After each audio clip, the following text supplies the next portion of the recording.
Hello, good morning everyone. आज हम आपके सामने एनएमआर का नेक्स्ट पार्ट यानी सेकंड पार्ट लेकर आए हैं। पिछले वीडियो में हमने एनएमआर के कुछ बेसिक्स और उसके प्रिंसिपल के बारे में डिस्कस किया था। हमने बताया था एनएमआर के प्रिंसिपल को हम दो हेडिंग्स के तहत स्टडी कर सकते हैं। Number 1, interaction off spin with magnetic field and second, nature of the spinning particle.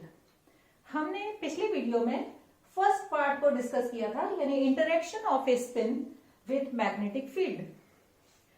हम उसको फिर से थोड़ा सा संक्षिप्त में बताते हैं। हमने बताया था कि nucleus without magnetic field spin करता है, यानी वो क्लॉकवाइज एंड एंटी क्लॉकवाइज। लेकिन जब उसे मैग्नेटिक फील्ड में रखा जाता है तो उसका मोशन गायरोस्कोपिक होता है, यानी लट्टू की तरह होता है। तब हम उसकी गति को क्या कहते हैं? प्रिसिशनल मोशन। और लार्मर ने इसे बताया था, इसलिए हम उसको लार्मर प्रिसिशन कहते हैं। अब जब वो गति कर रहा है तो उसकी एक एंगुलर वेलोसिटी होती है। वो angular velocity, angular precessional velocity, वो मैग्नेटिक फील्ड पर निर्भर करती थी। हमने बताया था W is directly proportional to H0। और इसी तरह से हमने एक और इक्वेशन बताई थी, W equals to 2 pi nu, यानी जब न्यूक्लियर अनुनाद की अवस्था में होता है उसकी फ्रीक्वेंसी मैग्नेटिक फील्ड के डायरेक्टली प्रोपोर्शनल होती है। हमने 3 मैग्नेटिक फील्ड की वैल्यूज के साथ उसको कैलकुलेट करके बताया था। पहली 1.41 टेस्ला पर। इस समय जो इसकी रेजोनेंस फ्रीक्वेंसी थी वो थी 60 मेगाहर्ट्ज। मैं एक लिटिल करेक्शन चाहूंगी कि उसमें सेकेंड टाइम जब जो ग्राफ बनाया था उसमें 30 लिख किया है, this is a little correction. और फिर सेकेंड बताया था 2.35 टेस्ला पर, जिस समय न्यू थी 100 मेगाहर्ट्ज और 7.004 टेस्ला पर ये जो रेजोनेंस फ्रीक्वेंसी थी ये थी 300 मेगाहर्ट्ज। यानी जितना अधिक मैग्नेटिक फील्ड होगा, फ्लिपिंग फ्रीक्वेंसी यानी रेजोनेंस फ्रीक्वेंसी भी उतनी अधिक होगी। इसके बाद हम आते हैं nature of the spinning particle पर। हमने बताया था कि इलेक्ट्रॉन और प्रोटॉन में कुछ समानता होती है लेकिन कुछ डिफरेंस होता है। तो हम पहले समानता को देखते हैं। इलेक्ट्रॉन भी अपनी एक्सिस पर स्पिन करता है, क्लॉकवाइज एंड एंटी क्लॉकवाइज। उसी तरह से प्रोटॉन भी विदाउट मैग्नेटिक फील्ड अपनी एक्सिस पर गति करता है, यानी स्पिन करता है, जिसको कि हम कहते हैं स्पिनिंग। इसका स्पिन एंगुलर मोमेंटम को हम फॉर्मूले से निकालते हैं, √s+1 h/2 पाई, जहां s spin quantum number of electron है। इसी तरह से हम प्रोटॉन को भी के स्पिन एंगुलर मोमेंटम को निकाल सकते हैं, लेकिन यहां हम रखते हैं I+1 h/2 पाई। यहाँ I spin quantum number of proton है। लेकिन फर्क क्या है, चेंज क्या है? यहाँ इलेक्ट्रॉन का स्पिन क्वांटम नंबर सिर्फ 2 होता है, +½ एंड -½ जबकि प्रोटॉन का जो स्पिन क्वांटम नंबर है 0 हो सकता है, ½ हो सकता है, या कोई भी इंटीजर या पूर्णांक हो सकता है। एक्चुअली जो I है वो खाली प्रोटॉन का स्पिन एंगुलर मोमेंटम नहीं है, क्योंकि केवल हाइड्रोजन को यदि हम ध्यान दें तो हाइड्रोजन में सिर्फ एक इलेक्ट्रॉन होता है और एक प्रोटॉन होता है, यानी इसमें न्यूट्रॉन नहीं होता। लेकिन बाकी अन्य एटम्स में तो न्यूट्रॉन भी होते हैं और प्रोटॉन भी होते हैं। तो स्पिन क्वांटम नंबर सभी प्रोटॉन्स का और सभी न्यूट्रॉन्स का समअप यानी रिजल्टेंट यानी परिणामी होता है, इसलिए इसकी वैल्यू 0, ½ या कोई भी इंटीजर हो सकती है। तो हम देखते हैं कि प्रोटॉन के जो I की वैल्यू किस किस एटम की किस प्रकार हो सकती है। यह किस पर डिपेंड करती है? एटॉमिक वेट और एटॉमिक नंबर पर। यदि किसी एटम का मास नंबर या एटॉमिक नंबर मास नंबर या एटॉमिक वेट इवन हो, इवन मतलब सम हो, और एटॉमिक नंबर भी सम हो, तो स्पिन क्वांटम नंबर उसका 0 होगा। जैसे कार्बन एटॉमिक नंबर है 6, एटॉमिक वेट यानी मास नंबर है 12, ऑक्सीजन का एटॉमिक नंबर है 8, एटॉमिक वेट यानी मास नंबर है 16। ऐसे एटम का स्पिन क्वांटम नंबर 0 हो गया। 0 हो गया तो जब हम इसकी वैल्यू 0 रखेंगे तो स्पिन एंगुलर मोमेंटम क्या हो गया? 0। यानी ऐसे जो एटम होते हैं वो एनएमआर के प्रति अक्रिय यानी इनएक्टिव होते हैं। इनका कोई एंगुलर मोमेंटम नहीं होगा और ना ही उसका कोई मैग्नेटिक मोमेंट होगा, यानी हम इनका एनएमआर के लिए यूज नहीं करते हैं। क्वेश्चन में भी कई बार आपसे पूछा जाता है, कुछ न्यूक्लियाई दे रखे होंगे, उसमें से पूछा जाता है कि इनमें से बताइए कि कौन से एनएमआर एक्टिव हैं और कौन से एनएमआर इनएक्टिव हैं। तो यदि उसका एटॉमिक वेट और एटॉमिक नंबर दोनों इवन है तो उसे आप हटा दीजिए, वो एनएमआर इनएक्टिव होंगे। और अन्य चाहे उसमें एटॉमिक वेट इवन हो, मतलब कोई भी चीज एक ऑड है, चाहे एटॉमिक नंबर या एटॉमिक वेट, तो वो एनएमआर एक्टिव होगा। अब आते हैं हम, यदि एटॉमिक वेट इवन हो और एटॉमिक नंबर ऑड हो तो इसके स्पिन क्वांटम नंबर की वैल्यू या तो 1 होगी या 3 होगी।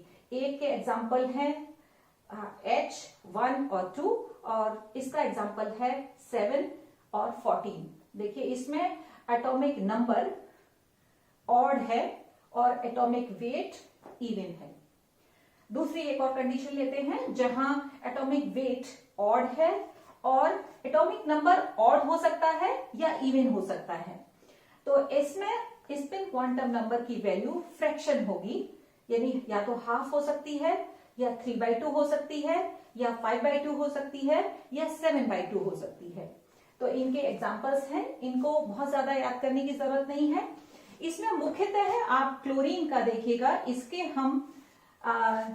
इसके सारे एनर्जी डायग्राम्स बनाकर हम इसको आप सबको समझाएंगे। इसमें एटॉमिक नंबर 17 है, यानी ये भी ऑड है, और एटॉमिक वेट भी ऑड है, यानी 35 है। जैसा कि हमने बताया कि प्रोटॉन के लिए आई की वैल्यू यानी स्पिन एंगुलर मोमेंटम की वैल्यू 0 प्लस फ्रैक्शन या कोई भी इंटीजर यानी पूर्णांक हो सकती है। तो आइए कैलकुलेट करते हैं कि भिन्न भिन्न आई के लिए ओरिएंटेशन कितने होंगे। जैसे हम प्रोटॉन का लें तो प्रोटॉन में आई की वैल्यू कितनी होती है? हाफ। यानी इनके ओरिएंटेशन हम कैसे कैलकुलेट करेंगे? 2i + 1 यानी 2 × हाफ + 1 यानी 2। यानी प्रोटॉन के लिए ओरिएंटेशन 2 होंगे, plus half and minus half. इसको हम एनर्जी डायग्राम से कुछ इस प्रकार दिखा सकते हैं। एनर्जी इधर की इस एक्सिस पर लिया है। ये वो स्थिति है जब हमने मैग्नेटिक फील्ड नहीं लगाया है। जब मैग्नेटिक फील्ड नहीं लगाते हैं, एब्सेंस ऑफ मैग्नेटिक फील्ड है, तब प्रोटॉन रैंडम ओरिएंटेशन में होते हैं। लेकिन जब हम मैग्नेटिक फील्ड लगाते हैं तो उनके 2 ओरिएंटेशन हो जाएंगे, plus half and minus half.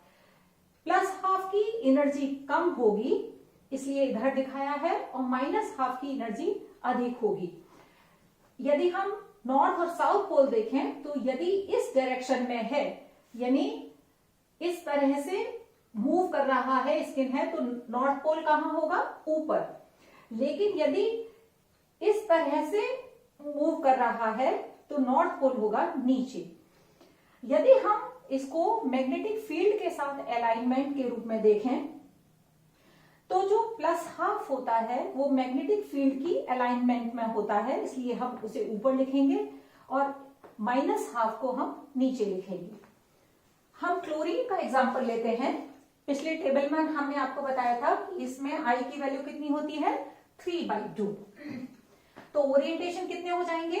2 × 3/2 + 1 यानी 4, और ये 4 ओरिएंटेशन होते हैं, plus 3/2 plus half minus half and 3/2। हम इसको इस तरह से दिखा सकते हैं, प्लस 3/2 की एनर्जी सबसे कम, उससे ज्यादा प्लस हाफ की, उससे ज्यादा माइनस हाफ की, और उससे ज्यादा माइनस 3/2 की। हम इसको मैग्नेटिक फील्ड के साथ अलाइनमेंट के रूप में देखें तो प्लस 3/2 टोटली अलाइन है मैग्नेटिक फील्ड के, प्लस हाफ इधर होगा, माइनस हाफ इधर होगा, और -3/2 उसके जस्ट अपोजिट होगा। आइए एनएमआर के इंस्ट्रूमेंटेशन के बारे में जानते हैं। पूरे एपरेटस को 6 भागों में बांट सकते हैं, यानी इसके मुख्य 6 भाग होते हैं। सबसे पहला सैंपल होल्डर। यह एक 5 मिलीमीटर की एक ग्लास ट्यूब होती है जिसमें 0.4 ml लिक्विड भी ले सकते हैं। इससे भी कम लिक्विड लेने के लिए माइक्रो ट्यूब्स का इस्तेमाल करते हैं। इसका दूसरा भाग है, मुख्य भाग है मैग्नेट। किसी भी एनएमआर स्पेक्ट्रा की एक्यूरेसी और क्वालिटी मैग्नेटिक स्ट्रेंथ यानी चुंबकीय सामर्थ्य पर निर्भर करती है। यूजुअली 3 प्रकार के मैग्नेट इस्तेमाल किए जाते हैं, कन्वेंशनल, परमानेंट और सुपर कंडक्टिव सोलेनॉइड्स। आप जानते हैं जब न्यूक्लियस को मैग्नेटिक फील्ड में रखा जाता है तो उसकी प्रेसिशनल वेलोसिटी और फ्रीक्वेंसी मैग्नेटिक फील्ड पर निर्भर करती है और यह उसके डायरेक्टली प्रोपोर्शनल होती है। इसका तीसरा भाग है स्वीप जनरेटर। यह हेल्महोल्ट्ज कॉइल का एक सेट होता है। यह मैग्नेटिक फील्ड चेंज करने में मदद करता है। इसके उपयोग को हम बाद में बताएंगे।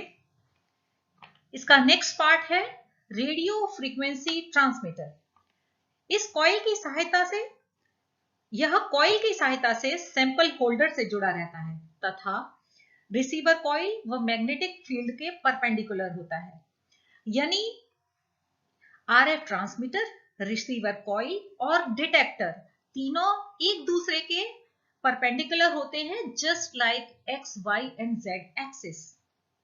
इसका नेक्स्ट पार्ट है रिसीवर कॉइल एंड एम्पलीफायर। यह सैंपल से निकली इलेक्ट्रोमैग्नेटिक रेडिएशन को रिसीव करता है और 10⁵ टाइम्स एम्पलीफाई कर देता है। इसका लास्ट और मुख्य भाग है डिटेक्टर। यह रेजोनेटिंग न्यूक्लियाई से प्रोड्यूस की गई ईएमआर को डिटेक्ट करता है और रिकॉर्डर में उसके सिग्नल्स आ जाते हैं। अब हम आते हैं वापस स्वीप जनरेटर पर। हमने प्रारंभ में बताया था कि जब किसी न्यूक्लियस को मैग्नेटिक फील्ड में रखा जाता है तो उसमें 2 ऊर्जा स्तर अल्फा व बीटा बन जाते हैं। इस पर जब रेडियो फ्रीक्वेंसी वेव डालने पर प्रोटॉन प्रिसिशनल फ्रीक्वेंसी करता है और रेडियो फ्रीक्वेंसी से जब वो फ्रीक्वेंसी मैच कर जाती है तो अनुनाद की स्थिति आ जाती है और प्रोटॉन अल्फा से बीटा जेमन लेवल में उत्तेजित हो जाता है।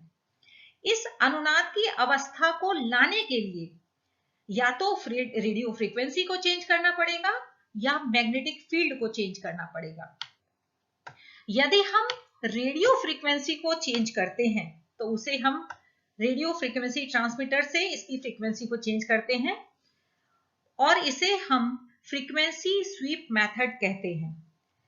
लेकिन यदि हम मैग्नेटिक फील्ड को चेंज करते हैं तो उसे मैग्नेटिक स्वीप मेथड कहते हैं। यही विधि अधिकतर प्रयोग में आती है, लेकिन बार बार भारी मैग्नेट को बदलना बहुत मुश्किल होता है, इसलिए उसमें हम हेल्महोल्ट्ज कॉइल लगाकर करंट को, उसमें पासिंग करंट को चेंज करके मैग्नेटिक फील्ड को चेंज करते हैं। अतः मैग्नेट के पास स्वीप जनरेटर का कार्य मैग्नेटिक फील्ड चेंज करना होता है।